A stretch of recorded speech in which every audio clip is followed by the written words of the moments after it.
There you go. Sorry, I let down my parents.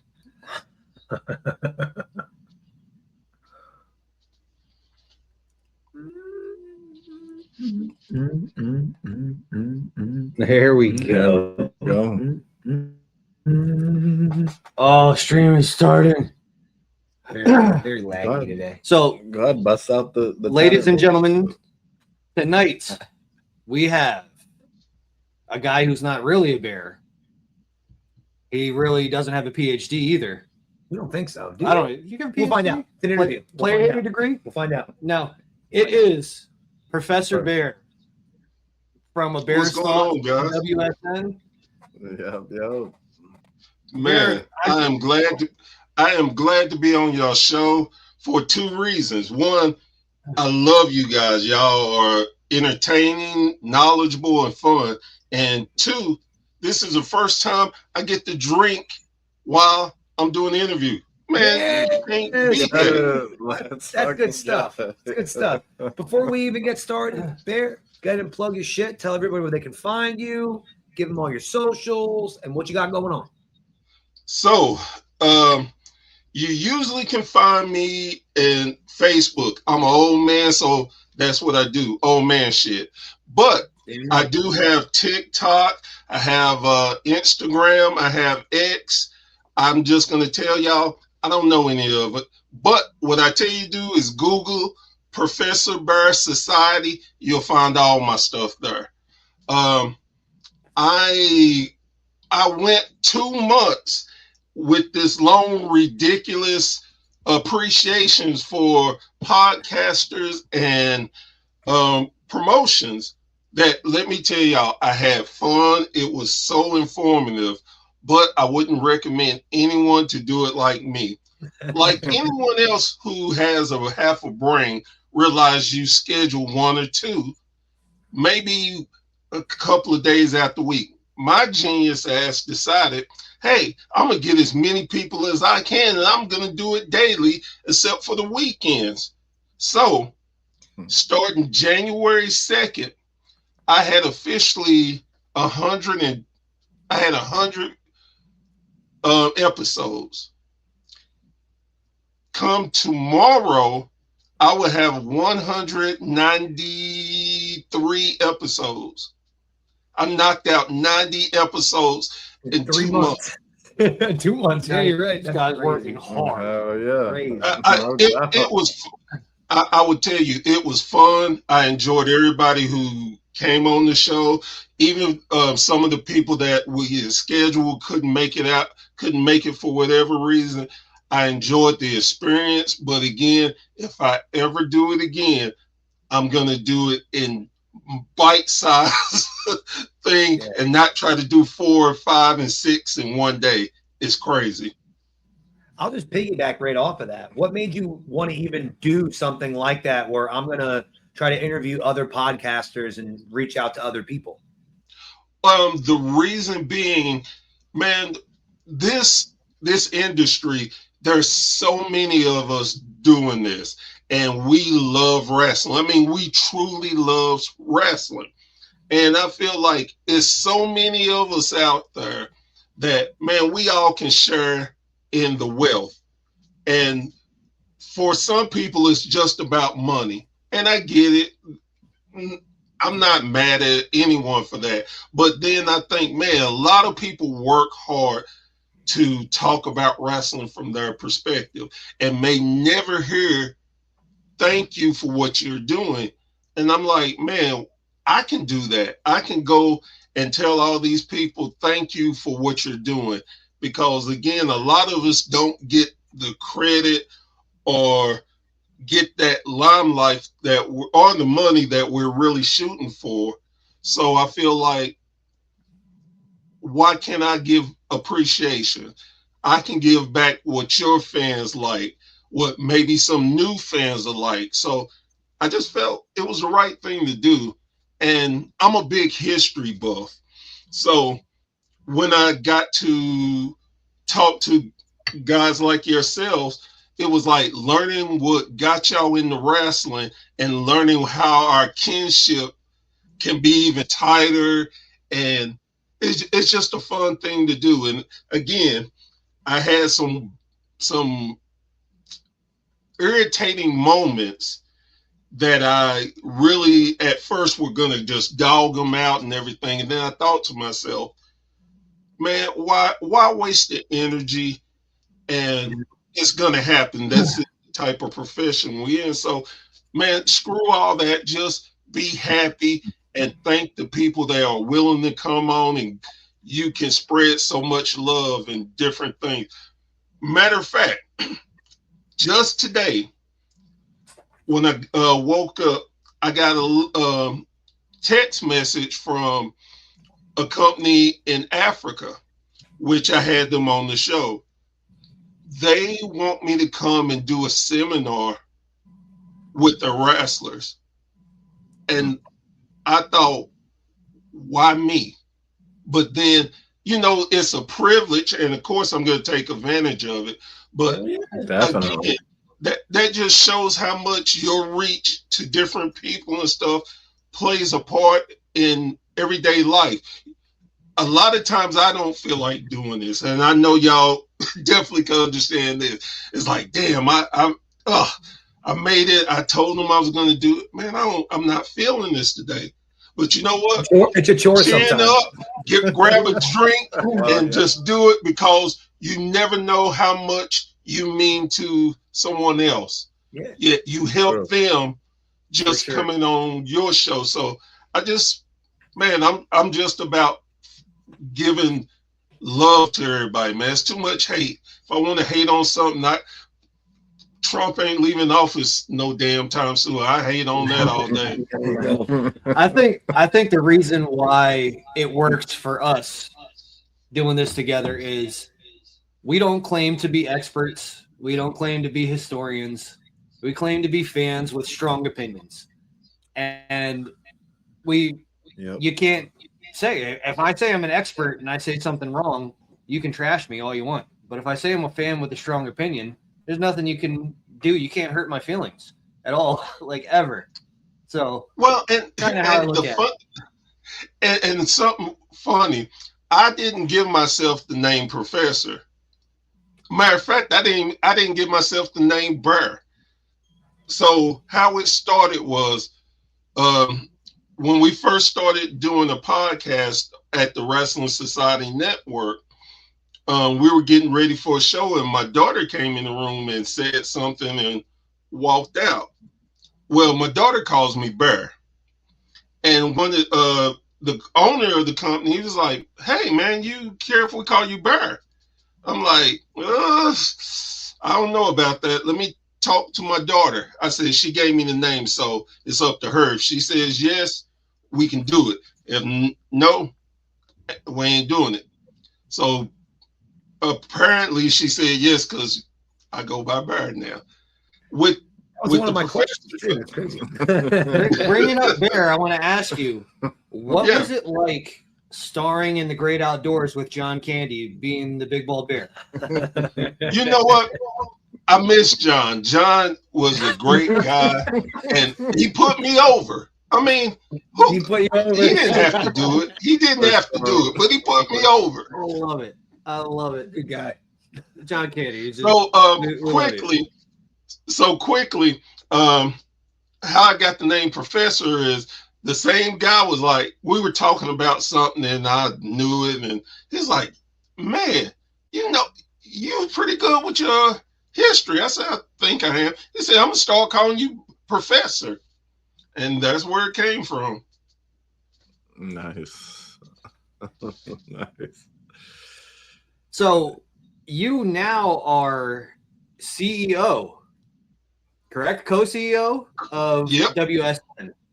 How did that become a thing? Like, how long were you working with WSN before, or were you partial creator? Like, how did that all work out? So how it got started was the owner, Brady Owens, he wanted a podcast, and he had tried it before on his own, and he couldn't do it, too much work. So he put out a thing on Facebook wanting to find people who wanted to be a part of the podcast. Well, initially when I saw it, I just thought, eh.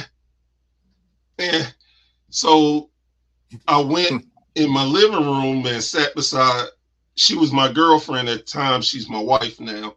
And I was telling her about it. And she was like, why are you sitting here? I was like, what do you mean? She's like, go and sign up. I'm like, who in the hell's going to want to hear me talk about wrestling? This Everybody. is her exact words. Baby, you would debate God.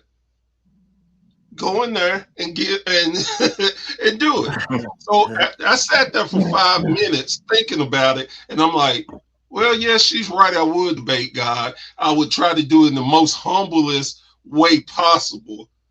But I went, sent in my tape. It was like 5 minutes later. He hit me up. We talked, and I came a part of the team. So fast forward, we had it was 5 of us originally. Then one dipped out. Then it became the 4 of us. Well, Brady's big thing is family first. And, you know, he was like, hey, if you need to get away, do something for your family and stuff, there's no problem. Just let us know, and you're always welcome to come back. So then it was 3 of us. Then we got a couple more people and we're going. So then it got to a point where pretty much nobody was doing anything. And I kept like, man, I believe in us. I don't want this to disappear. So then I decided, okay, I decided I'm going to go on a podcast spree and go to different podcasts and talk about WSN. Well, went for like 6 months, had very good showings on different platforms. And then we decided, okay, we're going to come back. One of our team members came back and we started going with different podcasts. Well, at the time, Brady got to thinking, you know what, man, when it was nobody was bare. Okay. And he hit me up and he just let me know. He said, man, I want you as the co-CEO. If something happens, I know you will keep going and do what I envisioned. So that's how it happened. Uh-huh. See, hard work pays off. Yeah. So I had to ask you because we all lived through a lot of eras of wrestling. What was your favorite? Like, if I could ask you, what's your favorite era of wrestling? What you got? My favorite is going to be between 84 and 88. Okay. Yeah. See, no, I'm an old school like type of wrestling fan, and man, like that's awesome to hear. Like We've had this convo before, and you weren't on for this one. Yeah. Like you grew up in the South, so yes, you grew up during the heyday of NWA. It was Ric Flair country, so you grew up during when the Horsemen were running Rock and Roll Express, and oh my God, it's amazing in that era. And I've gotten to meet so many of those guys that it almost doesn't feel real. It's like, no, I was a little kid. No, I hear you. And what's even more funnier to me, 2 weeks ago, I went to an NWA show. We have 2 promotions here that are NWA affiliates. And just so happened the World Heavyweight Champion was on the show. And I will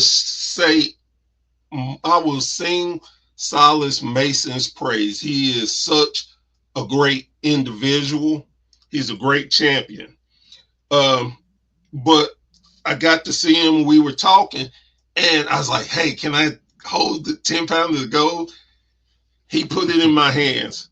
And I almost turned into a snobbling baby. I'm sitting there holding it, thinking, "Oh my God, I am actually holding hey, the title that all these world championship. Come on." Yes. Yeah. So then I said, "Hey, can I take a picture with it?" He said, "Sure." And then he stood beside me. I'm like, "Oh, I wanted just a belt, but you do. Come on." Man, it's like, I'm the champ. That's crazy, yo. That's But hilarious. here's the funny part to me. We're standing there and we take the picture, and the promoter, Joe Kazana, he's a great guy too. He's like, "Dang, Solace, Bird's bigger than you." He said, "Nah." He said, "Nah, I just bent down to make him feel better." But honestly, me and him are neck and neck. I'm sitting there thinking, Jesus, I see why people say I'm a big guy, because I'm a freaking big guy. I got the same thing going on here, man. My entire life, I've been bigger than everybody around me. Yeah, And true. See it on screen. It's true. I mean, it's Even in chairs, yeah. even in sitting position. I'm just taller than everybody, and I used to be like 60 pounds heavier than I am now. So I was a big dude. So I understand, like, people just look at you differently at that point. Yeah. But I do want to bring up, you had said that your wife was so supportive of you going into podcasting, and I think it's interesting because our significant others are also very supportive. We record in Aaron's house. Every time we come here, his wife like hypes us up before we get started. I said to my girlfriend, joking, we started the podcast. We're in it for about 2 months. And she said, "Where do you see yourself in 5 years?" I said, "I'm going to be a famous podcaster," jokingly. She said, "You think you can do that?" And I said, "Yeah." She goes, "Then do it." So I just love that all of us have similar stories, that we have the support from our loved ones to go out and do something that we love and we enjoy and interact with other people. I think it's a great. It's so amazing to me. Like you said, it's great to have that support. My mother's in a nursing home, and I went to see her. Me and my big brother, who's not bigger than me, but that's something different. We went and we were talking with her and stuff, and I noticed we had made some picture pillows for her to have in the nursing home, so she could see our faces all the time. And she has Alzheimer's, so I was sitting on the bed next to my mom, and I'm just looking around, and I looked at the picture. One of the pictures was me, was my mom, my brother, and my sister. I don't think I was born yet, but I'm just happening just to be looking at the picture. Then I noticed off in the corner, oh crap, my brother's got wrestlers on the door. They were collecting posters and stuff when they were younger, which I was like, wow. I knew that we all were into wrestling. My father he loved wrestling, so everybody had to watch it, even if you didn't love it. But I was like, oh wow, I really was born into this. As I look at it, I just was born. Everything I know was with my brothers and sisters and wrestling. That's funny. So currently, my brother, who's gayer than a handbag full of rainbows, by the way, never was like a wrestling fan. I always was growing up. My brother moves to Florida looking for a job, and I told him, "Hey, check out Hogan's Hangout." My brother now works at Hogan's Hangout, which I find it very, very interesting. Like, he never was into wrestling, but because of my suggestion, he's doing very well for himself working at Hogan's Hangout. I think that's a funny. That's pretty cool. thing. I want to bring it back to the podcast real quick. The podcast you're doing now, is that what you initially had wanted to do, or did it kind of evolve into the podcast that it is today? it evolved into the podcast it is today. At first, I really wasn't going to do guests. I felt like my podcasting skills wasn't that good to do guests. And I was used to doing podcasts with a partner. So it was easy to, if I didn't have nothing to say or I did something stupid, I had a partner to rely on. So now with me just doing it myself, I'm like, oh crap. So at first it was just going to be talking about history, different things in history. And then one day I was sitting there trying to think of a subject. And I'm like, you know what? There's a lot of independent wrestlers out here that never get a chance or a spotlight to be put on them. Man, I can help them.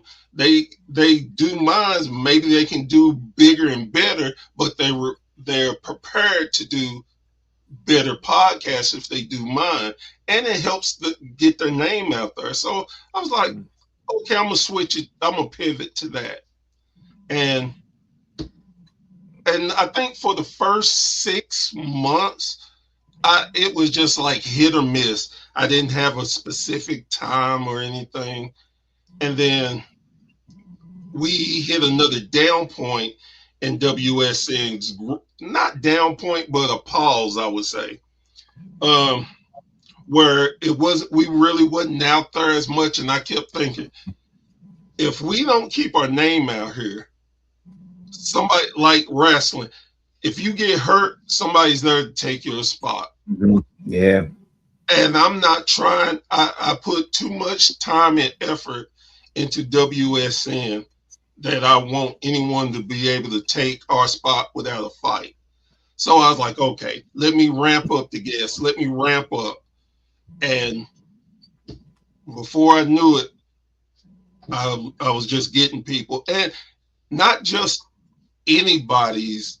And that's no disrespect to the indie workers. I don't mean y'all not anyone, but I was able to get legends on and current superstars. So that was big. And of course, being that I love old school wrestling, man, I got one of the biggest thrills for me was finding out that Ricky Morton wanted to do my podcast. I didn't ask him. I didn't even know he knew I had a podcast. That's cool. So him and his son Kerry came on, and that was real big. Like we were talking before, Ahmed Johnson. I had Ron Fuller. I've just been blessed to get so many different legends, Bull Buchanan, and Nice. it's such an amazing journey to get to talk to these guys and let them know how much they've played into my journey with wrestling, especially Ron Fuller. Again, we grew up in Knoxville, Tennessee, and I still live here. But the Fullers ran Knoxville. I mean, they ran Knoxville. So to get to talk to him and let him know how much he meant not to just me, but to my entire family, that was big. And I can totally relate to this because we've had two, I'm not going to say names, but we've had two different people reach out to us and ask to be on our show.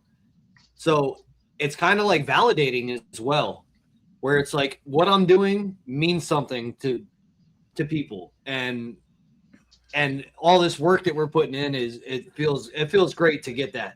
I have to get this off my chest. You brought up the Fullers. Is it true about Robert Fuller? Have you heard what that he's hung like a baby? That it's okay. I don't know that. I don't know that, but I don't know why it's such a crazy legend. But I know a person who could get me that info if he doesn't already know already. You've heard the rumor. Have you heard that before? Yes, I have. And here's the funny part about it. I can make a phone call and probably find out because the person who I'm talking about is my brother. My big brother, he had dealt with wrestlers for a long period of time. He was living in Atlanta with my sister, and they were living there, and he was working for a car rental place, and he just hung out with different wrestlers. Yeah. So the probably one of the funniest, craziest stories I have is about the junkyard dog. So we're down at me and my cousin. I'm 15, she's 14, and we're down there hanging out at my brother and sister's place. My sister just had my nephew, so we were there visiting and stuff, and somebody knocked on the door. I go open the door. It's the effing junkyard dog standing in front of me. And I'm like, you're the junkyard dog. He's like, yeah. It's weird. And I'm like, yeah, hold on. So I just yell upstairs. And funny enough, we called my brother Bear too. And I was like, Bear, the effing junkyard dog is here. He's like, well, send him up. So I'm like, okay, come in. And he's upstairs. To this day, I've never seen this ever again. And I still don't know how he was doing it because I'm looking at him. He fell up the steps. Fantastic. I mean, anybody has seen people fall down the steps. He fell up the steps. He missed 2 landings before he hit the other one. And I'm still trying to figure out to this day how the hell he did that. Well, I just want to tell you that cocaine is a hell of a drug. Man. Okay? And sometimes it might make you feel like you're flying, I think. Look, I was like, wow. That's one of the craziest things I ever saw, and still to this day enjoy telling people. Yeah, I saw the junkyard dog fall up some steps. So, as fellow podcasters, I wanted to ask, and this is no disrespect to any of your guests that's ever been on your show, but which guest were you the most excited to have on your show? Ooh. Well, definitely Ron Fuller definitely going to be up there. Ahmed Johnson. Again, like I would say to anybody, if you're a podcaster listening to this, I would tell you this. Do not believe everything you hear in the wrestling world. The reason I say that, Ahmed Johnson has a bad reputation. And I don't know if it's deserving or not. I'm just telling you what I heard. But I can tell you point blank what he did for me, he did not have to do.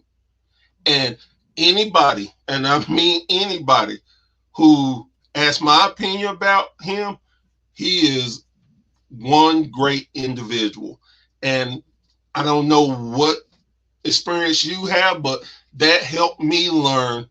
Don't judge off of someone else's opinion. Form your own. Back to the question, man, it's so many. Honestly, what's been my favorite just in general is people want to be on my show. It doesn't matter if you at a small level or at the big level. I just appreciate people wanting to be on my show. I appreciate people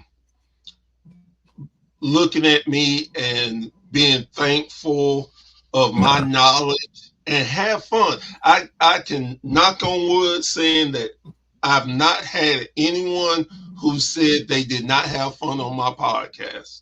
So. Well, I gave you the layup to say Brothers of Discussion podcast, but you didn't say it. So You're never coming back from that. Look, I already put y'all over in the beginning, telling y'all how much I love you. I mean, what else can I I'm do? messing with you. You know I'm messing with you. So go ahead, Aaron.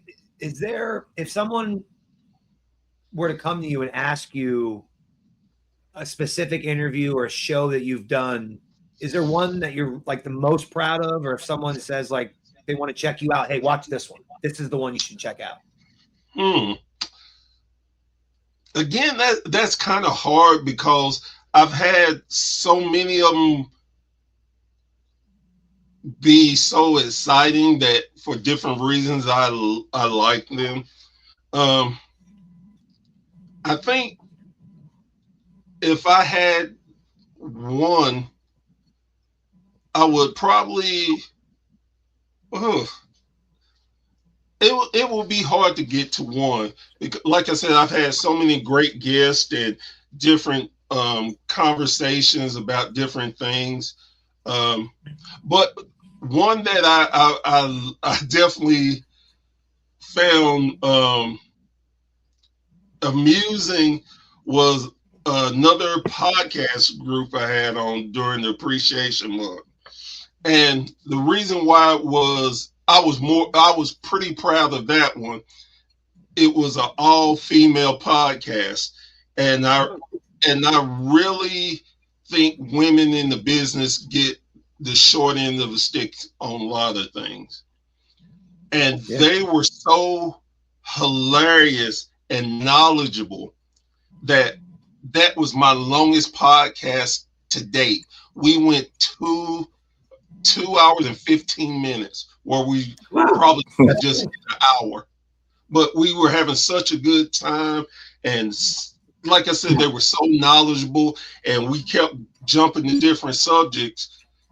Yeah, it was like 2:15, and I was like, oh, hey, y'all got kids. Maybe y'all want to see them before they go to sleep. So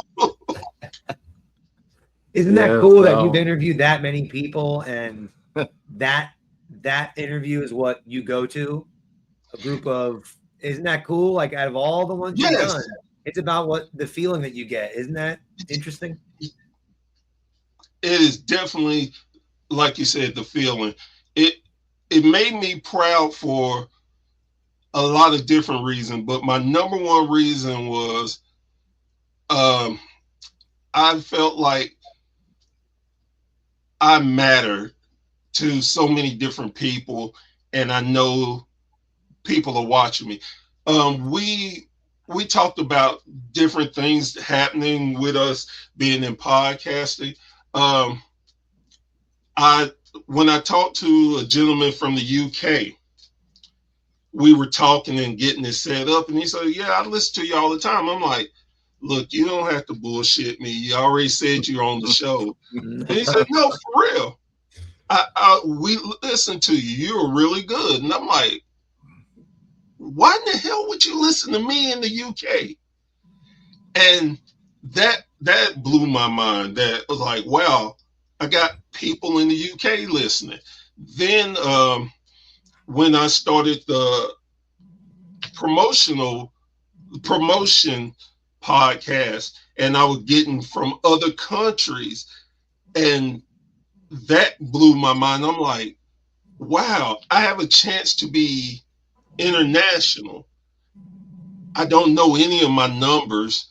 I would love to, but then maybe I don't, because maybe I won't be excited knowing I'm at the bottom, or maybe I wouldn't be excited if I was at the top. Right. I'm just excited being mentioned.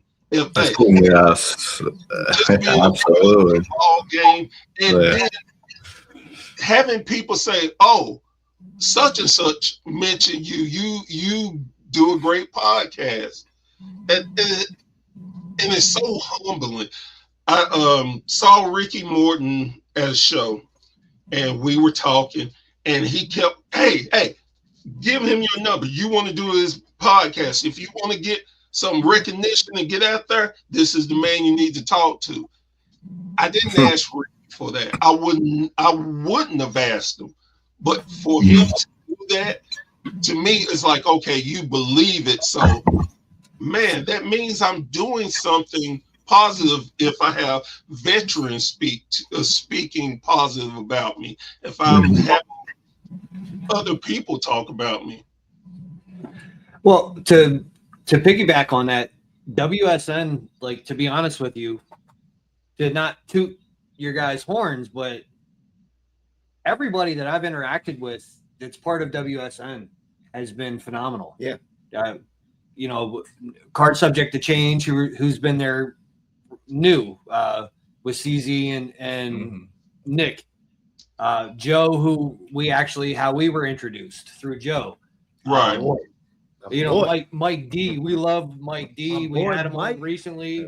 Yeah, every time I interact with that dude, I'm happy. He just makes me feel like he's my guy. Right. You know, there's so many people, Samp and Chance, incredible knowledge from those guys. Like, so I just want to put that out there. You have a great roster of people in your network. And well, thank you. I think you're all like-minded. Well, unfortunately, Joe and Card Subject to Change have left WSM. I didn't know. Yeah, but you. The thing is, it's no bad blood.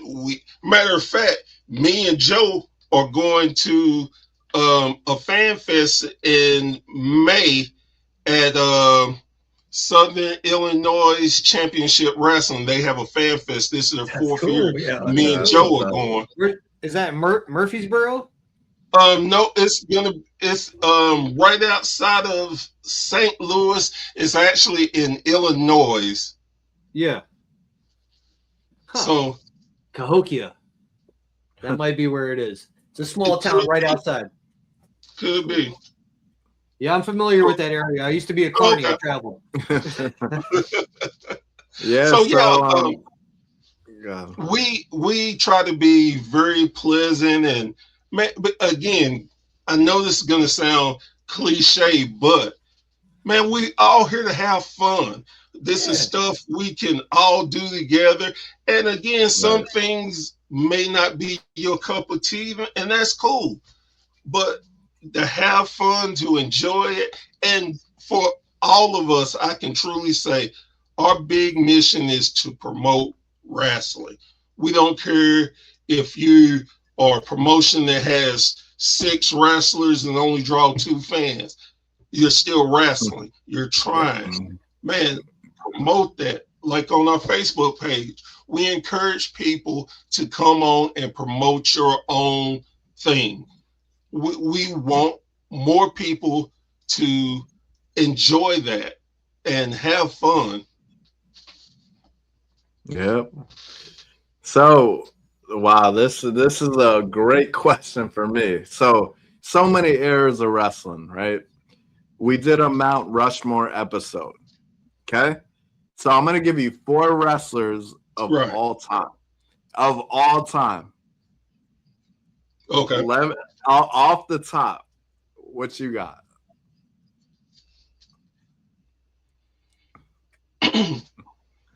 Dusty Rhodes. Okay. You got Ric Flair. I knew that was coming. You got Hulk Hogan. And you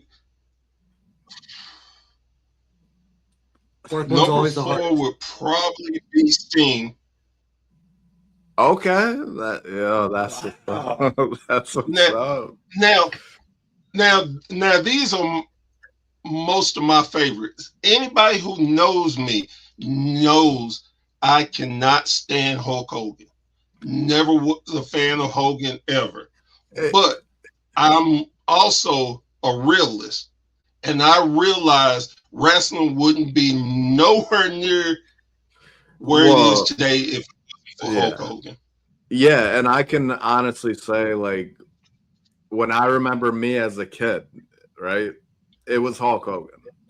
And man, he was the adrenaline. He was the one pushing like, regardless of who he is as a person. I mean, that's a totally different subject. Right. You see what I'm saying? Right. Like, he wouldn't have liked you or Francisco. He probably wouldn't be very fond of either one of you guys. But Here's the thing. Oh yeah, because and I tell you why. I tell you exactly why. I tell you exactly why he wouldn't be fond of me. Because I would tell him in his face, "Fuck you." Yeah. Here's I the thing, mean- too. We've had to talk before. It's very regional, right? Like you grew up in the Right. heyday of where you grew up. If you grew up in New York, we grew North. up outside Philly, it'd be different, you know? So it's just- Exactly. it's crazy how wrestling's changed. And talking to this generation, they see wrestling different too, don't you think? Because they really Mhm. Oh, didn't grow up with. I Oh, don't. yeah, like, no. I didn't know who Ric- We're spoiled. I didn't know who Ric Flair was until '92 when he came to WWF. That's when I knew who Ric Flair was We because are- of where I grew up. You know we're what I mean? literally spoiled. Yeah. We grew up we're 80s babies that grew up in the 90s. Okay. So we grew up ECW, Ring of Honor, Yeah. WWF, all around us. Yeah. Like everywhere. Right. The Wild Samoans are got actually NWA. lived in our town while we were Yeah. growing up. Like, Yeah. so we've been spoiled with all these different things. So when you were growing up, what promotion? It was was it NWA or was it somebody else that was the big dog in your area? You were close to Memphis. Were you watching Memphis too? no. Well, Memphis is 6 hours away from me, Okay. but and we didn't get the programming. We never got Memphis wrestling, but but I knew everybody knew of Memphis. I don't care where you were, knew of Memphis and Jerry the King. For us, it was Georgia Championship Wrestling until it got bought out by Vince McMahon. Then we had, of course, the NWA. We had Continental Championship Wrestling, which was Southeast Championship Wrestling beforehand. We had, crazy enough, we got the world class. We got world class almost every Dallas, day. Right? Was that Dallas? Yeah, there you go. Yep. That's why. Which is crazy. Cool. We got world class, but we didn't get Memphis. Tell me how that make any damn sense. That's why I was asking. See, that's the kind of stuff I love. That's because Memphis. How crazy is that? That's Isn't because nuts to that's think the about? rivalry in that area where you're at. Well, Dallas had a bigger reach. That's why they were well, a bigger also- team too. well, so it made sense. And then also we got AWA, which a lot of people don't know what the hell AWA is. I know the younger kids don't know. Yeah. It was all the way over there, and you still got And it. see, AWA was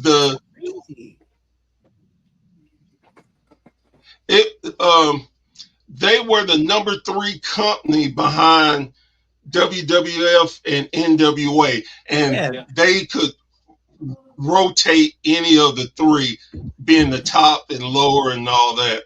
But so you were able. a lot of so people, you were able to watch Vern Gagne. You were able to get everything where you were. That's crazy, isn't that? I would almost prefer to grow up in the South because we only got WWF. We didn't get any of that. Like that's cool. Bro. Very cool. I tell you, we didn't get Portland. And what was even more funnier is when I used to go to Atlanta when my sister and brother lived there, they had this show that came on between 6 to 9 hours straight, was nothing but wrestling. And it was wrestling from all different parts of the country, even Puerto Rico wrestling. I knew who Carlos Colon was before most people did because of Puerto Rican wrestling. Abdullah the Butcher. Oh my! So and Abdullah ended up living in Atlanta, and he had a rib shack place in Atlanta. But I'll tell you another quick funny story.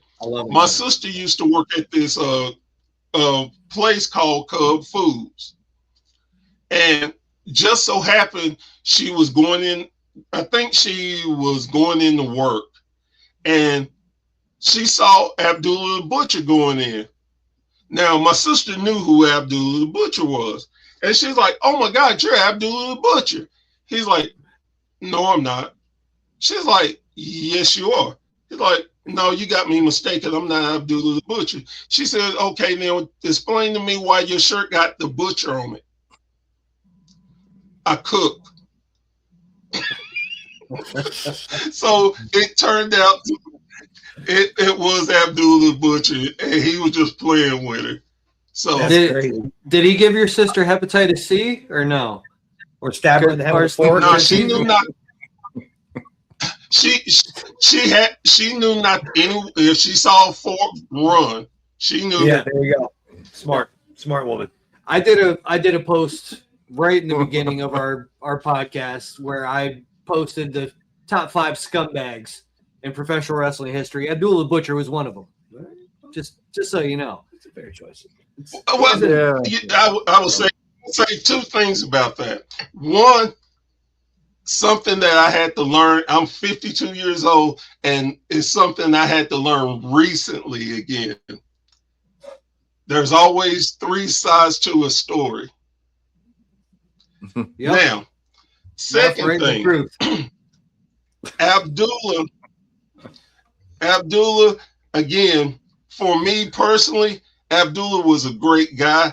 He's a member of WSN, so I'm not gonna let anybody a part of my team get talked about. You can't talk about Abdullah like that.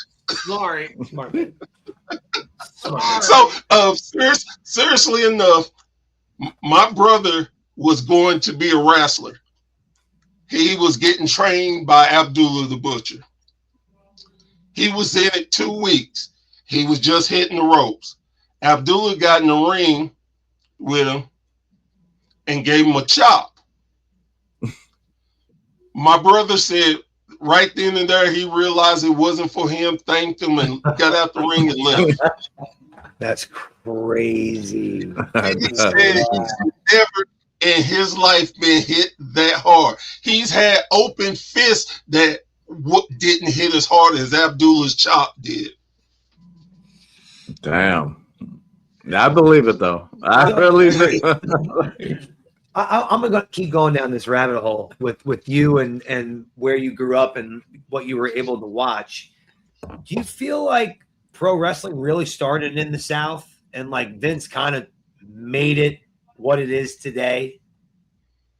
No. What I truly believe that wrestling is the regional aspect of wrestling. So just depending where you grew up and how you and what you watch, that's what you're accustomed to. I think that part of wrestling is just universal because anybody who watches wrestling growing up in one particular territory, you get accustomed, and 9 times out of 10, that's what you consider what is wrestling. I think that Vince knew to make money, he had to dominate the market like no one else could have at the time. I think it was smart of him.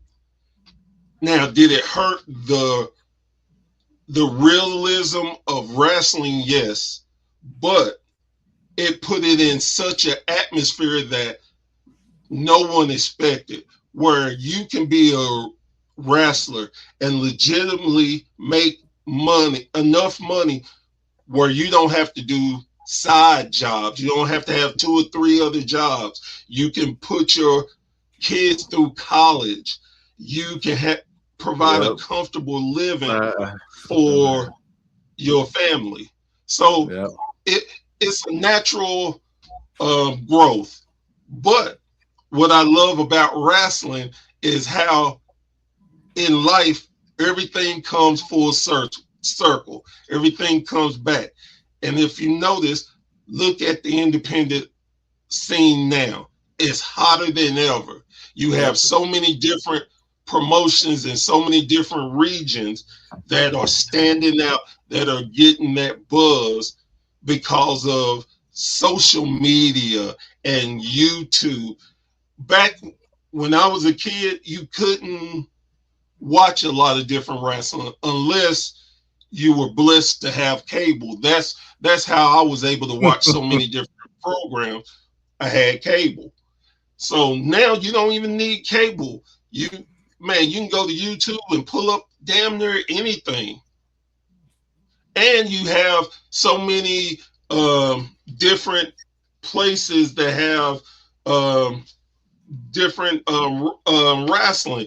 Like we have an app.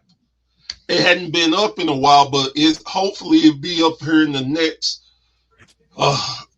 next couple of weeks, where we have all types of different forms of wrestling. We have documentaries, we have bios, we have we have wrestling cartoons. If y'all remember wrestling, the Rockin' Wrestling, Rock and Wrestling Connection thing. I got a whole room full of memorabilia and stuff. I'm sure you can see behind. I have a Rock and Wrestling in the package mint over on my shelf somewhere. We have it on our app.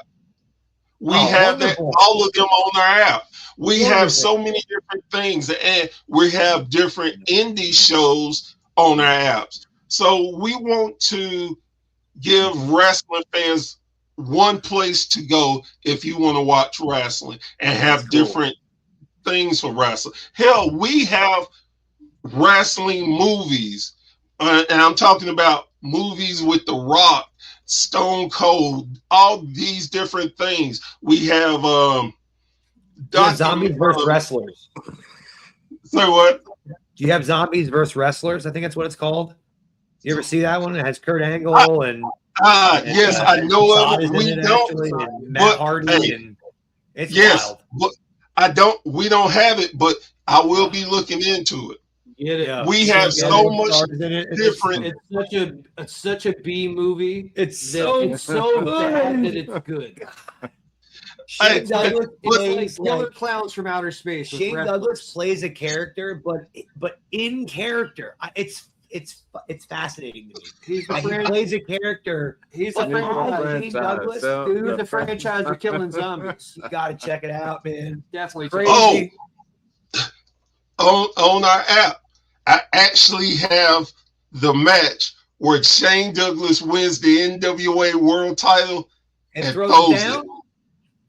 That's one we should watch for that would be a good one. We have so much different stuff, and we had to retool and reformat. It's going to be amazing. And like I said, and there's other ones out there. I think it's what is it? Independent Wrestling something. I can't remember them. But they have a lot of different programs, but not to diss them or anything, but ours is going to be a cleaner format, easier to follow. And like I said, it's going to give so much.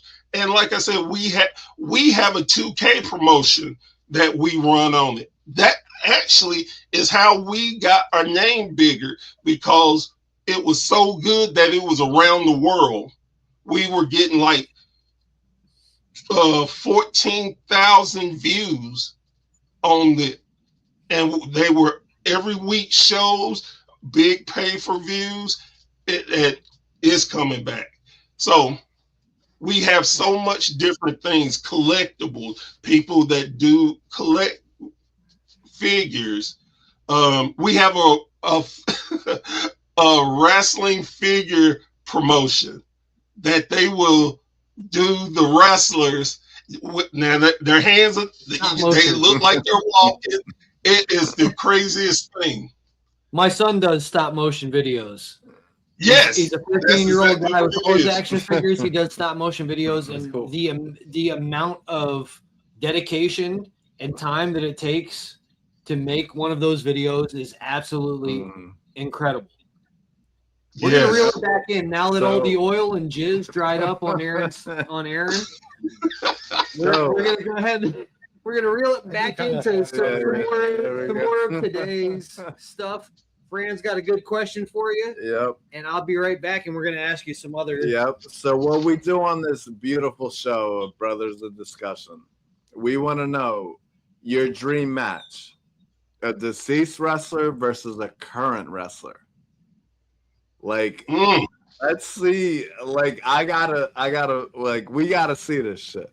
Like, everybody that. Here we go. A lot of different dream matches. Here we go. No, Here you go.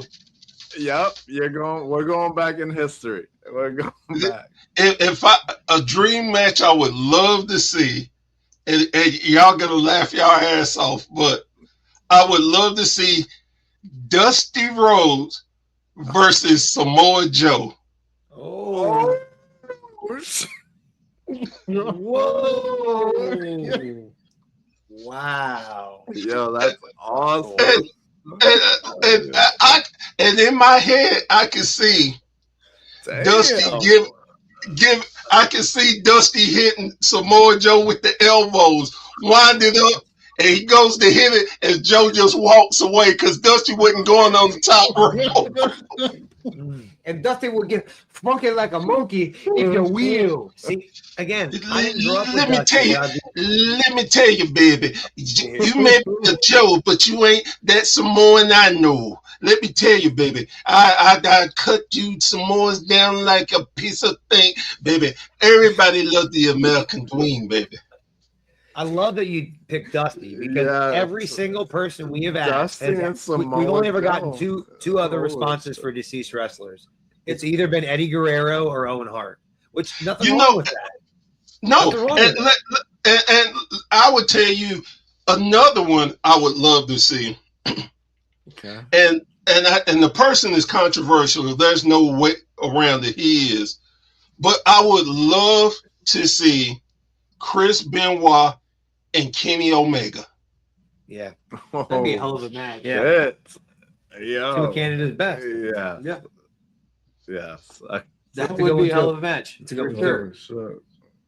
So, are you watching current stuff, or are you just too busy doing it? Now I like AEW better than WWE because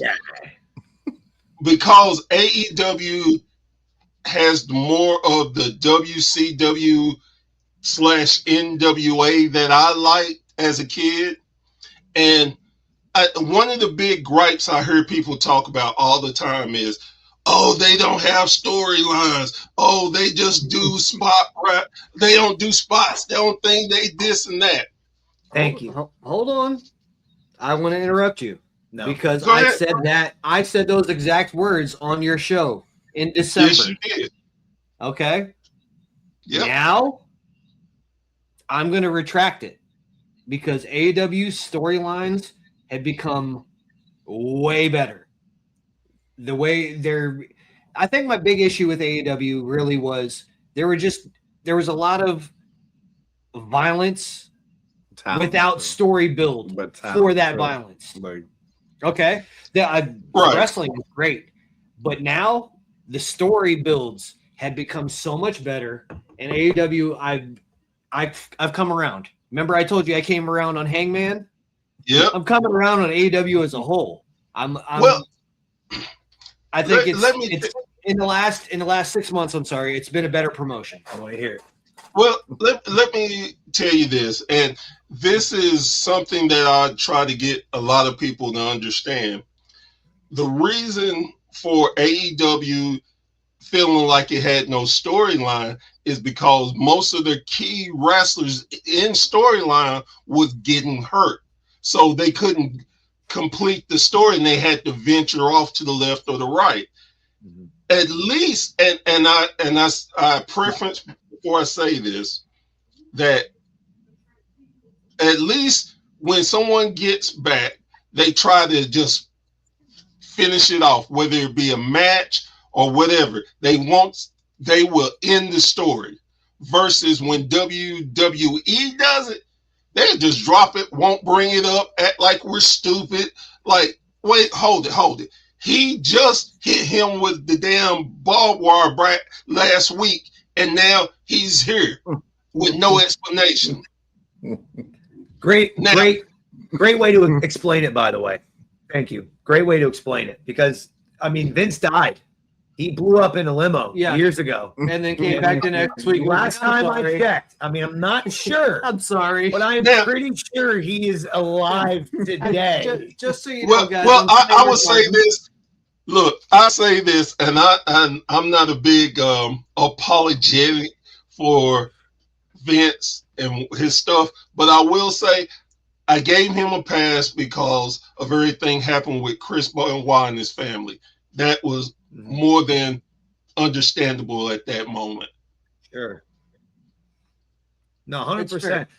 And that you brought up a good point, because like I think a lot of people overlook when they think of Chris Benoit, they think of, oh, fuck him. But it's not that. Like, there were people in that company that really cared for that guy. And it's like, if you work at any business in real life, if you just take that like kind of like snarky shit out of it and just look at it as like a real person, bro, we say if someone at your job did what he did, you'd feel fucking devastated. We say it all the time. You got to separate the art from the artist. Yeah. The guy was phenomenal in the ring. Whether he killed his family, whether you know what I mean. It is what it is. He was a great wrestler. Nobody knows. Unfortunately, the bad things happened, but he was fucking great wrestler. And that's the big point about it. A matter of fact, funny enough that we're talking about Chris, because my third show was the topic: should Chris Benoit be in the Hall of Fame? He should, yes. Now, I agree. I think so. Yeah. Well, for me, I'm a big Chris Benoit fan. I'm not going to be sorry about that. But yes, he doesn't deserve it because of what happened. It's hard to say. Like now, and it's funny how we pick and choose the things to be outraged about and want to tear up and blow up stuff. Because if I do my research, didn't Jimmy Superfly Snuka kill a girl? In Allentown, Pennsylvania, where we're from, by the way. Where we're at right now. Like literally. Yeah, in our backyard. And I'm not trying to his girlfriend every night when I go home. But you're right. But and Vince had something to play in that by getting him out of trouble. Now, again, all of it is bad, and if anybody's on that's listening, I'm not trying to bring up any trauma or nothing like that. Really? All I'm saying is, as human beings, we pick and choose what we want to be outraged on. Because there's a lot of people, if we go and do some research on some of the people, man, there's some dirt out there on people that you would be like, oh my God, I cannot believe I like this jerk. And it's like y'all said, and it's just like y'all said, it's hard to separate the person from what he betrayed. The art from the artist. No, it's tough. Yeah. Well, we did a whole episode when Hogan passed away on Hogan. And that was the theme of our episode: is separate the art from the artist. I did one too, and and funny enough, I think people just thought I was going to go left on Hogan because I usually do. But like I tried to explain, whether I liked him or didn't like him, it didn't matter. He's gone. He has family that are hurt, that are suffering by his loss. You can be the biggest asshole in the world, but his family didn't do nothing to me. Yeah. So why would I sit there and trash him? Now, afterwards, after giving it a little while, now he's free game as far as I'm concerned. But at the time, I wouldn't do that because I would want that same respect for my family. If something happened to me, you didn't like me. Well, I ain't telling you to like me, but respect my family and let them have their moment. Then afterwards, you can go say whatever you want. But I wouldn't do that. And I just realized some people just don't give a damn. And oh yeah, that's how this social media world is now. Like nobody gives a shit, nobody cares. But you know, and that's the thing, the genuine. That's what I love. Like between you, us, it's all genuine shit. Like you know what I mean? Like fuck this fucking. You didn't shit on Hogan at all? Not at all? No. Even when I was a kid, I did, and the reason why I didn't like him on your show when you did a podcast about him, like when he passed, you didn't shit on him at all. No, I have respect for his family. His family never did anything to me. And again, I looked at it if I was in that situation. If I died and my son and daughter were somewhere listening to something and y'all wanted to talk about me and you were shitting on me and I just died, I know how my son and daughter would be. They'll be trying to figure out where you at and come see you. But, you know, again, I have respect for the man as far as exactly he was the artist, the wrestler, and yeah. So that's where I'm at. Like with Hogan, like the biggest star. I got a fun question for you because I've heard stories from your mouth off of camera.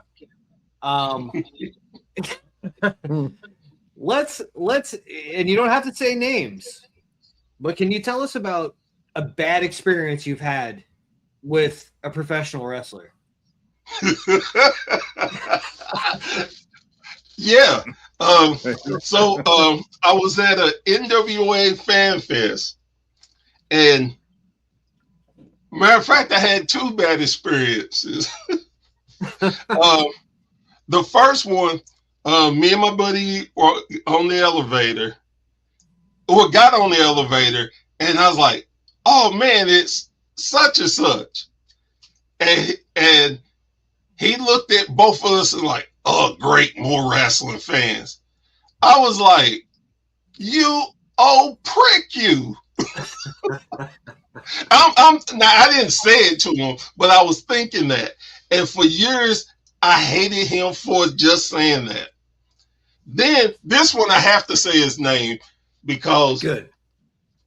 So it's the greatest. I tag you in posts about this person like regularly. Ooh, let me hear it. So I'm standing in line. The American Dream, Dusty Rhodes, is there. I got to see Dusty. I got to talk to the common man.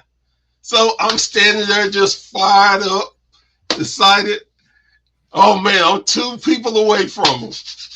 Oh Jesus, yes. Oh man, I'm one person away from talking to Dusty Rhodes. Oh God. Oh, stop fanboying, calm down.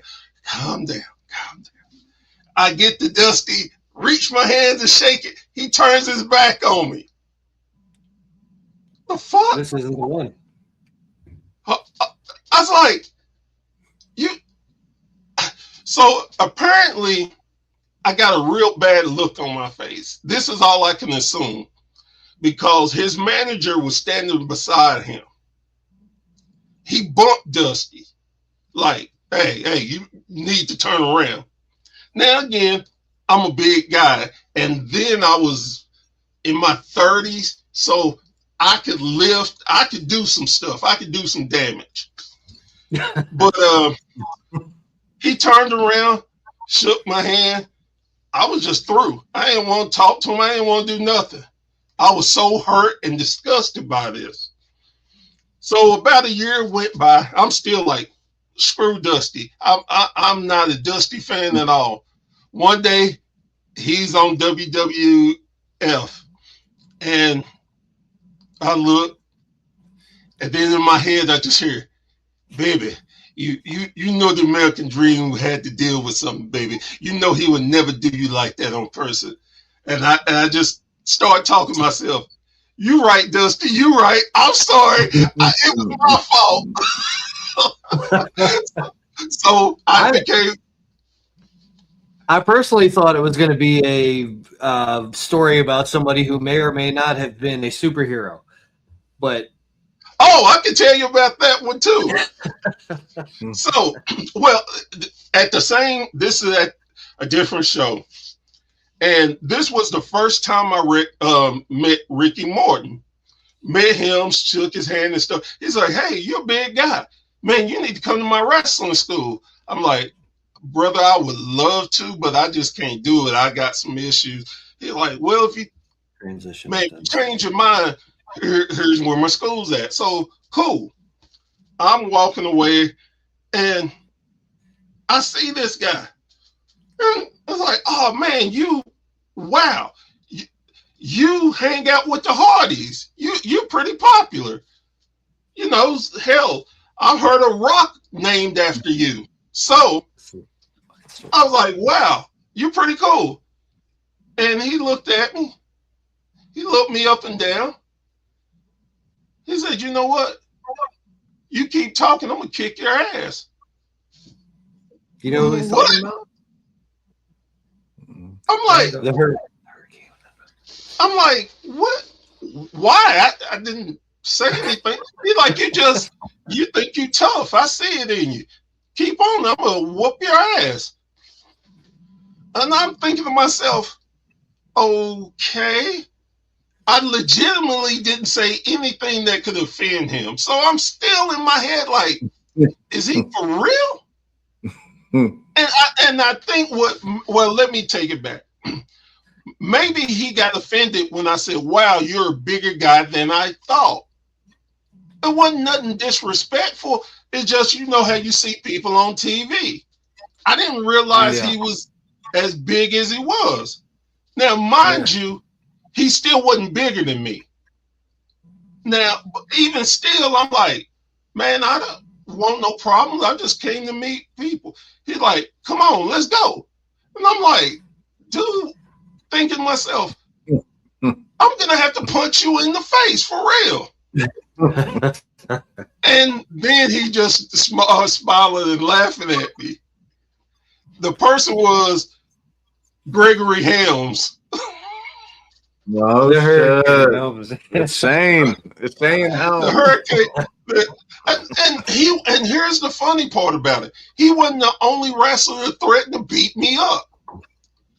I probably didn't tell you this story. This was the same convention I went to where Dusty slighted me. Met Ric Flair's son, David. Me and David talked for an hour. David is cool in my book. Nobody can say crap about David. But how they had it set up. Huh? And he fucked Tori Wilson. Oh. So the way they had it set up, they had all that's brownie points in my book. That's enough. That's enough right there. Shit. How they had it set up was all the wrestlers were on stage, and they had tables up there, and you could go up and let them sign your stuff. Well, I'm walking down in line, and I'll come up to Tony Atlas. Tony Atlas, like, did he touch your feet? Yeah, no, we got a lot of. Look, I would have preferred him doing that versus what he did. He's like, "Oh, you're a big boy. You probably think you tough, don't you?" I'm like, "No, not really." "Yeah, you do." He said, that, right? He said, I tell you what. He said, "I tell you what. You help me out of my chair. Let me go up to my room and get my Geritol. I come back and whoop your ass." I'm like, what the fuck? I'm like, what? Yeah. No, and I'm sitting, so many times. And I'm kept thinking to myself, what in the hell make all these wrestlers want to kick my ass? You know what it is? I think it's a macho thing because you're bigger than you're so like 6'3", 250 at that time. No, I was You're a big guy. six. Right. I'm 6'4". I'm 6'4", 300. So exactly. So you're a big guy. So to them, it's like, okay, this big guy. So all these wrestlers, I gotta say this. Most of them, and I mean, I'm not even that tall. I'm like 6'1" at the fucking most. But when I see them now, when I'm here, so when I see them now and I look at them, I'm like, whoa, you know what I mean? Like I'm shocked. I'm like, damn, like on TV, right? Like they're fucking right. Like, but I get it. For them to meet somebody way bigger than them, they're probably like, oh hell no, you know. So I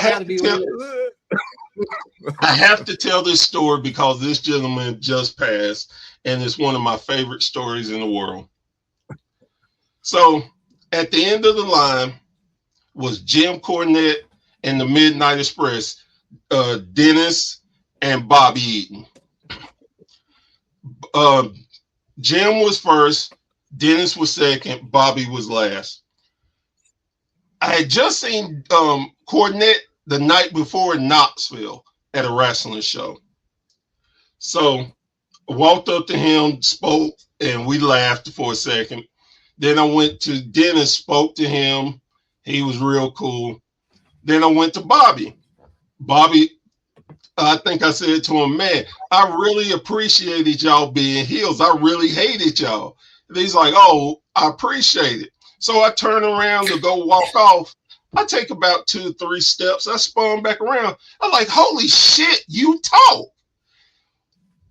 Cornette spit out his Coke everywhere laughing.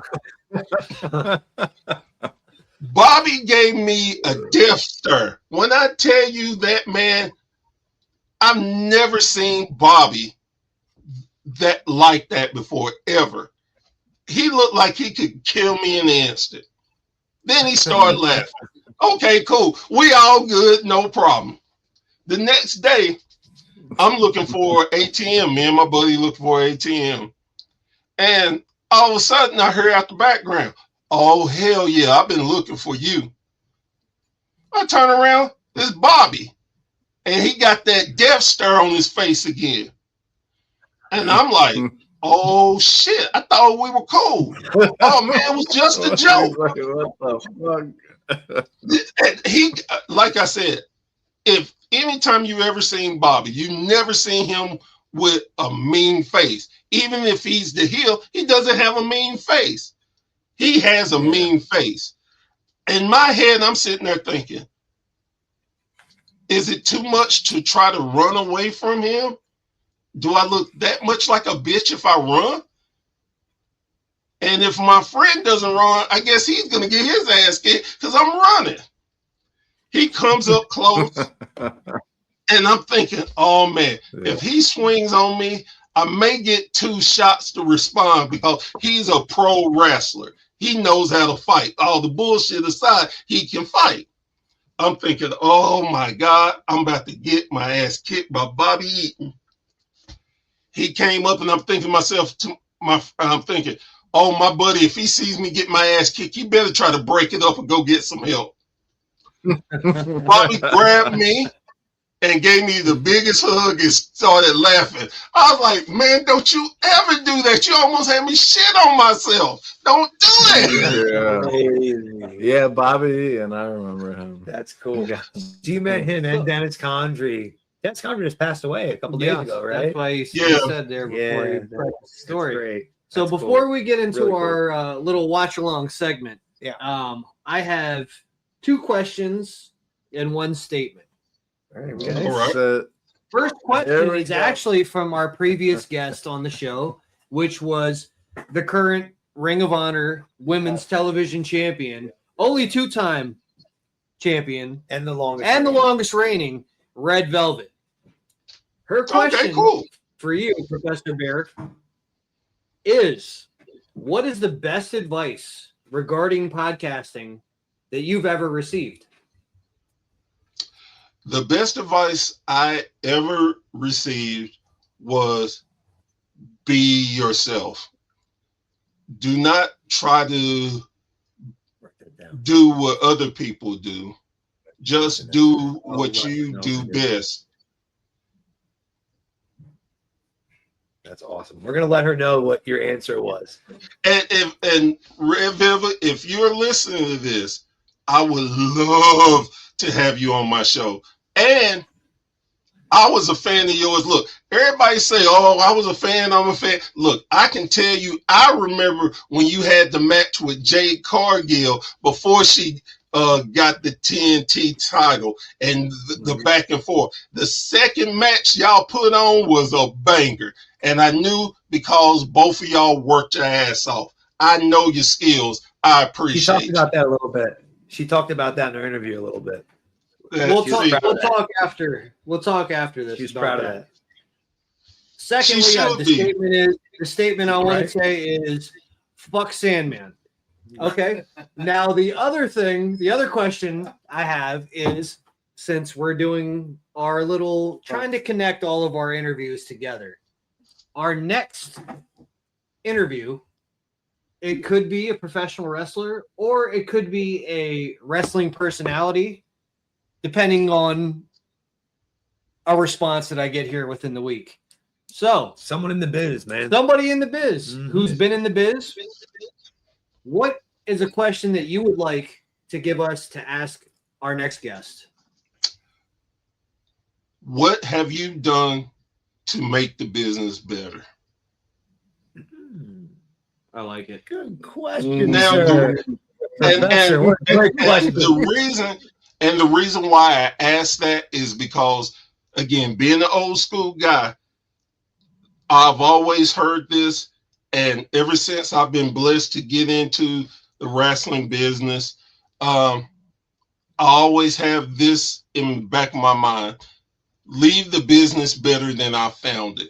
And I go out of my way every time I do something to make it better so the next generation can thrive and have this going way after I'm gone.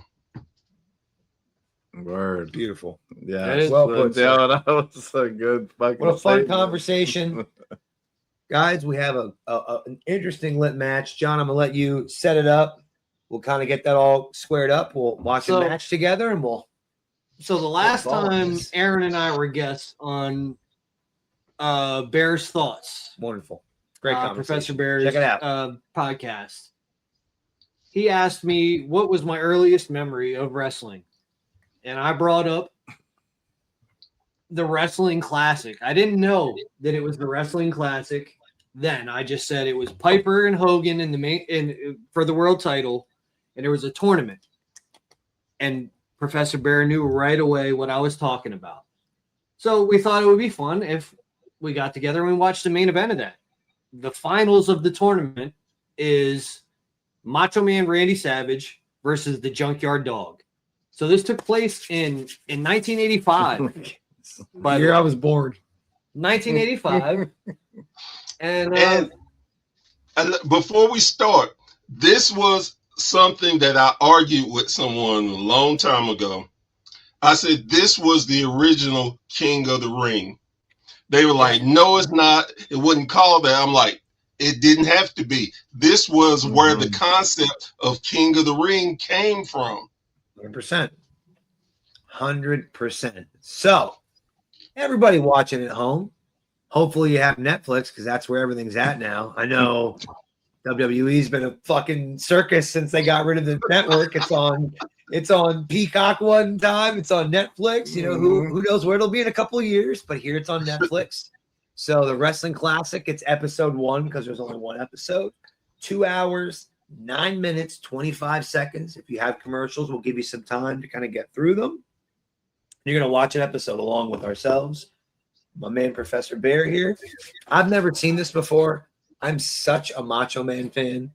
Macho Man and Hogan were life. Were life. Fuck Warrior. I was I never have a to Warrior say, fan. The I was mega never a powers. Warrior. I never saw it even when I was a kid. My mom, my mom got us the what were they, the wrestling buddies? Yeah. oh yeah, We got a boss man and a warrior, and I cried. I cried. I had the Hogan. I remember crying on Christmas. I got my Hogan for my birthday. He I was cried so pissed. once a week because I he's a do little still bitch, to this but day. But anyway, if you guys are ready. let me tell you this real quick.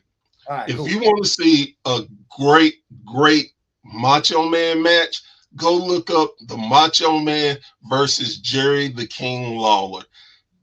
In Memphis, Jerry right? the King Lawler is criminally underrated of the wrestling he did. And fun trivia fact for you kids, Jerry the King Lawler has won the most championships in wrestling history. Go look it up. the reason that Jerry Lawler is underrated is because by the time he got to WWE, WWF, and it was a more global exposure for him, he was way past his prime. No, he was an They announcer. turned him into a joke. Exactly. That's Exactly. what it was. Because he wasn't made Boom. there. Right. But again, All right, Just but so he you know, knew where- real quick, people that are made in WWE, Chuck Norris died.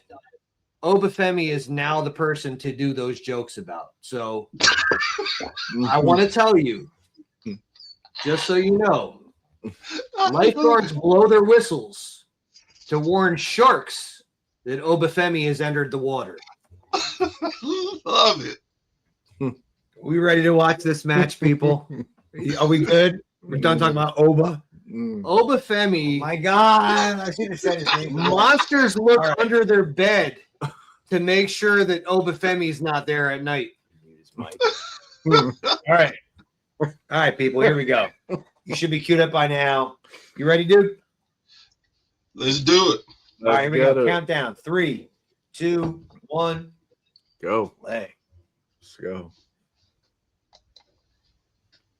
Chuck Norris and Mother Nature had sex once. They birthed Obafemi.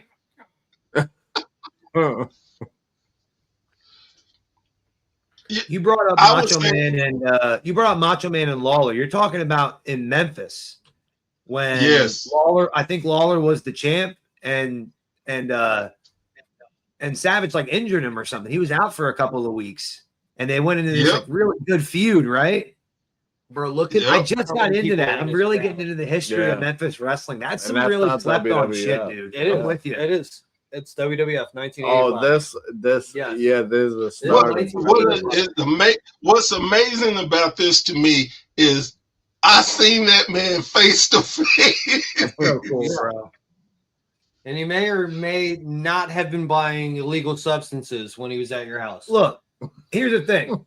These guys too. I wouldn't know anything about that. Can't confirm Yeah. nor deny. Yeah, right. Now look, Macho Man's wrestled 3 times, and I think Junkyard Yeah, Dog it was has a wrestled 16-man 3 times, tournament, right? so That's what I this thought. is the 4th match. Yeah, Yeah. they each wrestled 3 times. He that night. prefaced it. This is the first King of the Ring. And here's the thing. This is what Macho Man thrived in. This is what he did. He did it at Man. WrestleMania 4.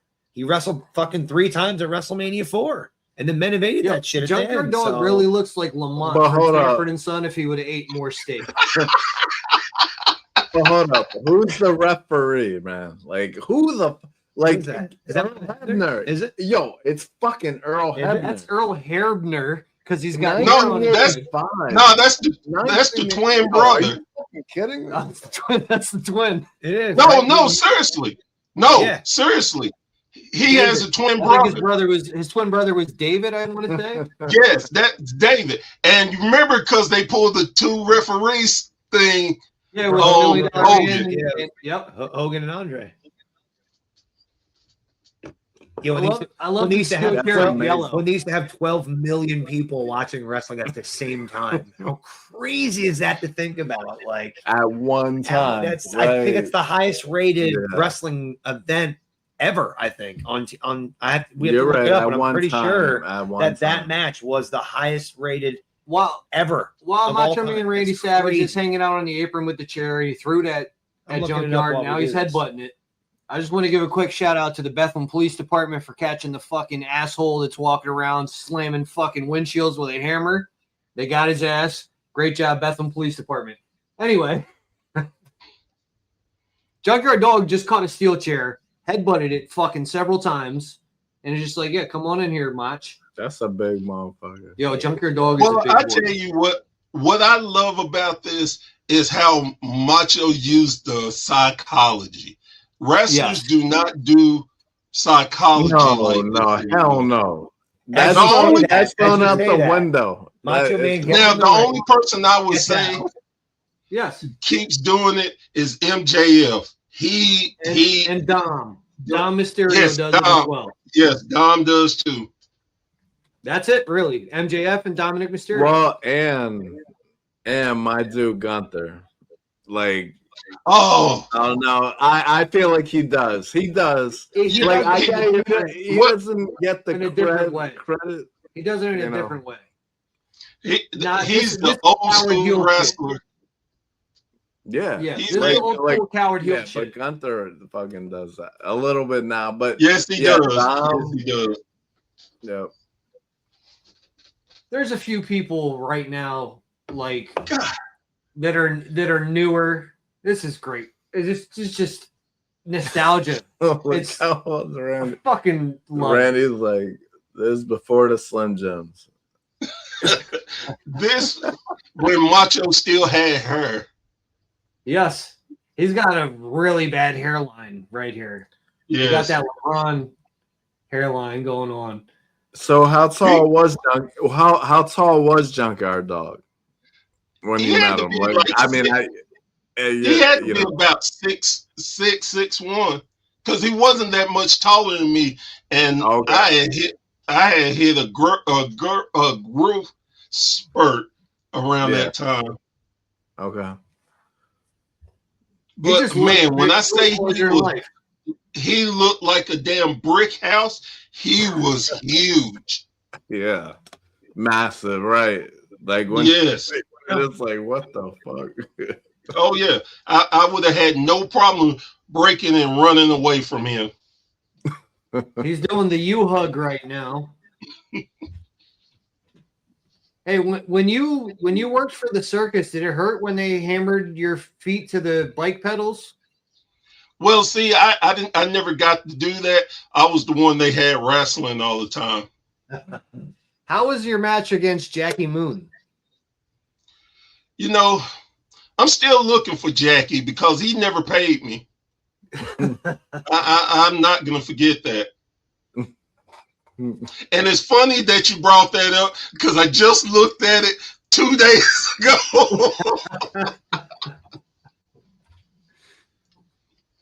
See, you don't see that cell that Macho just did, by the way. You don't see it enough. He did the chest against the ropes. And how he sells. Everything was devastating. It made people get invested. That's true. Yes. I mean, you can't say he's underrated because true wrestling fans know who he have him up there. Know who that but is. Casual wrestling fans, I don't think casual wrestling fans respect some of these guys enough. Macho Man, Mr. Perfect, Bret Hart, Shawn Michaels. I mean, everybody loves Shawn Michaels. You can see he's a superstar. It's talent, but like what he did to make the other wrestler look great, just like Savage. Savage makes everybody look good. Savage was one of them old school wrestlers who could wrestle a broom and get that damn broom over. Yeah, hell yeah. Yep. I mean, look at him. He's still selling the injury, even though he's on top. Even the kick out, just selling the kick out, and the back getting up. Yeah. Listen. If you go back and you see, we did a 4-part series, Mount Rushmores of Mount Rushmores, and then we did another 4-part series, the Mount Rushmores of shit. So it was 4 episodes with 4 categories. Our Mount Rushmores of all of those categories, the best. And then we did it again with 4 episodes, 4 categories of the worst. And So, I have Miss Elizabeth. I have Miss Elizabeth on my worst managers of all time. She did nothing. She just stood there and looked pretty and clapped her hands. That's all she needed to do. Well, you know what? I can think of a worse manager than Miss Elizabeth. If you can think of 4 worse managers than Miss Elizabeth, then we'll have a conversation. Now, but here, I think she's disqualified from that because she wasn't a manager. She brought Macho Man's presence together. She was so integral. She was the whole reason the mega power separated. Like, she was so important to the business. Impact, yeah. She was such Yeah, a huge I agree. role. I agree. Like, such a big I character agree with that. that Well, I and understand. Like, she didn't do anything, but she didn't need to. She was like so pretty, and she just played I love the double she axe played handle. such a good role. It's And here's funny the to other thing. me. And here's the other thing, real quick. She played the reverse role. Like, every manager was This always man. a heel up until Miss Elizabeth. Give me the And she was a face manager, even when he was a fucking heel. Give me She this, was this different. many She was managers that are so worse, underrated. worse So underrated. managers than her. Let me think. Because funny enough, I was on another show and we did the top managers of all time. We did it like in college football style, and Sir Oliver Humperdinck didn't make the list, which is crazy. Gary Hart barely made the list. It's insane. But again, when you don't, because let's be real, there's probably 4 managers in the big shows now. No one else ever puts that art form to use anymore. And I think they need to. It's not just that you can't talk, you need a manager. You need someone to make it believable. Everybody know kayfabe is dead unless it's not. And there's a lot of people who can still do that type of magic that we need, because some of these wrestlers just don't have it. But I mean, if you're talking active right now, it's Heyman. Yeah, I was gonna say, you know what's Don sad? Callis. No, but you know what's sad is, like, I got one when you guys are done. You're gonna love this one because AEW. You watch AEW. Don Callis. Well, I'll be watching it after this. Exactly. But Stokely's a great example of how he adds to FTR. FTR does not need Stokely, but Stokely with them really adds to that package. He's a great example of what you're pointing to. You bring up AEW, we're going to Double or Nothing. We're going to be at Double or Nothing. Oh, cool. It will be there. So, Arthur Ashe, baby. If you want me to bring a sign, Professor Bear, we'll hold the Professor Bear look, sign up. I'll hold the Professor Bear Society sign. What y'all need to do real quick, y'all need to get the VIP passes so y'all can get in the room to ask questions. Look, we got connections. We're working on We stuff. got connections. Somebody might be our friend now. We're working on stuff. Working on something.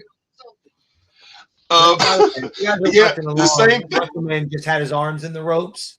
Him and Andre love doing that. Him and Andre always did that. Almost every big match, if you watch that, Andre loved doing that. Macho Man loved doing that.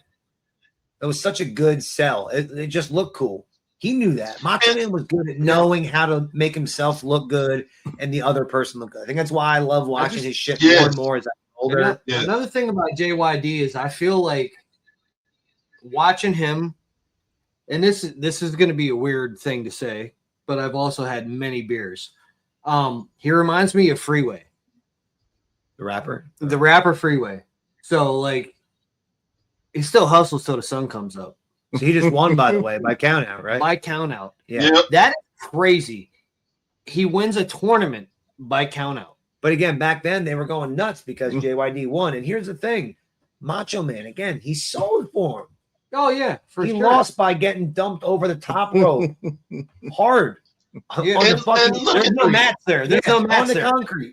And look at the crowd. The crowd looked like they were ready to tear something up if it didn't go the way they wanted. Yep, they're all on their feet. Look at that shit. They They're were panning loving out right now. JYD. Look at that view. Look at that view. I love how wrestling is shot like that. God, that looks so cool. It's a cold winter. Y'all better So bundle up. I didn't look at the date. Was this after WrestleMania 1 or was this before? This was before. After. 85. 85 was the first year of Mania. Yes, I feel like this was early 85, January, if I'm not mistaken. I'll look it up right now. I was thinking it was after, and Jesse the Body. Oh, yeah, it was way after. It was Yeah. November 7th, 1985. There you go. Okay. Yeah. Jesse the Body. Look at that shit. Now, honestly, people don't realize on how great of a wrestler Jesse was before he got injured and couldn't do I it anymore. agree. No, but his voice, his presence. I Let me remember tell you, feeling that. Monsoon, I don't even live in the continental United States. I'm in the Baja. Look at that. Mhm. The fucking beast. I have a Yeah. weird hat on with Native American earrings, and we live down in the Baja where the rules of America do not apply. No. Again, imagine being live there and seeing that. Like you just saw Macho Man and Junkyard Dog, and then Ventura comes in and sets up the next thing. Like that is God, they don't do it like that no more. Mean Gene, I used to be a Navy SEAL. I'm glad we I got could hold my Something- breath underwater for 3.5 minutes. Oh God. We got him too drunk. There. I'm Something sorry. I just learned about Gorilla Monsoon. Gorilla Monsoon owned 25% of the WWE to the day he died. Isn't that crazy? Smart man. Yes. That's why they treated him the way he did. He was, I mean, they call it gorilla position. Yes. Look at that. There he is. Gorilla right there. Monsoon, I used to, every single time I heard him say to Bobby Heenan, Would you stop? Stop. I loved it. I did too.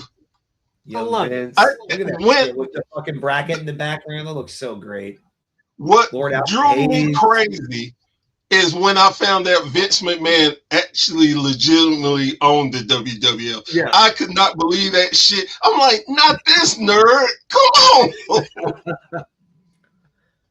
Well, I think I'm gonna end it with this. I heard the same rumor about Alfred Hayes as I did about Robert Fuller. So I don't know. I don't know if that's true or not, but And that's why he's I heard covered the with same loyal thing. legends. I don't know. He just thinks about that. I don't know. I'm not the one that the wrestler's the one that talk about it. I mean, hey, Okay, Virgil. whatever. Yeah, him too. Mhm. I heard it has an elbow in it. Anyway, Professor Bear, again, plug your stuff. Tell everybody where they can find you, what you got coming up, what's going on in the Wrestling Network. Man, I am doing 2 shows a week, Mondays and Thursdays at 6:00. You can catch me on Facebook, on our YouTube page, the Wrestling Society Network, all my other socials. Google it and you can find out. Just plug our WrestleBrania show that's going to be this Friday. We take another victim. We are getting 2 other people. They're probably ringers because someone bringing them in, but it doesn't matter because me and my partner, Sant, we're going to kick the ass like we usually do. And check out Freebird rules. If Freebird rules apply, y'all ain't holding the can. You know what? Right here. You know what? Just for y'all, we'll let the Freebird rule apply.